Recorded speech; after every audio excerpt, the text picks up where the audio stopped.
Избирательные комиссии проделали большую работу, и все для того, чтобы процедура выборов с 15 по 17 марта прошла без сбоев. Участки для голосования находятся в учебных заведениях, так что при подготовке учитывалось расписание занятий. На избирательном участке должны быть оборудованы и кабины для тайного голосования. Они будут оснащены системой освещения и письменными принадлежностями, за исключением карандашей. Для слабовидящих избирателей предусмотрят лупы, уже имеются переносные ящики.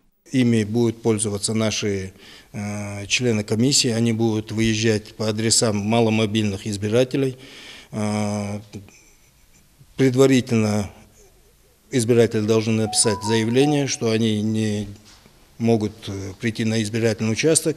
В связи с этим выезжает комиссия в составе 2 человек, и они могут проголосовать и отдать свой голос за кандидата в президенты Российской Федерации. На здании, в котором располагается помещение для голосования, находится вывеска с указанием номера избирательного участка. На пути к нему есть стрелки-указатели. При входе стоит металлодетектор и информационный стенд. В целях эпидемиологической безопасности имеются маски и санитайзеры. Предвыборная информация является печатной, поэтому для инвалидов по зрению есть специальные трафареты с применением азбуки Брайля. На участке есть комплекс обработки избирательных бюллетеней. На случай отключения света помещение обеспечено резервным источником питания. Избиратель после того, как он сделал выбор, поставив свою отметку, просто подходит к КАИБу и все пропускает бюллетень.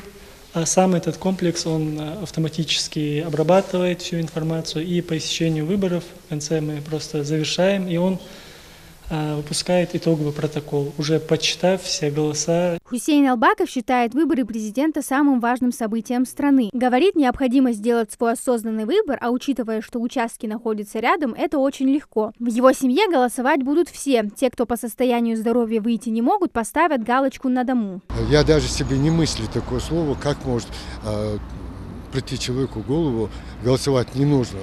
Необходимо, обязательно проявить высокую сознательность, тем более жителям нашей республики, которые всегда отличались законопослушностью, толерантностью и сознательностью на высоком уровне. Всего на территории Карабулака 8 избирательных участков. В городе зарегистрировано 16 303 избирателя. Из них на данный момент 106 впервые голосующих. Для них и для пожилых граждан подготовят специальные подарки. До выборов осталось меньше недели. Они стартуют 15 марта и продлятся 3 дня. Амина Зязикова, Джамалейл Султыгов, Магаз 24.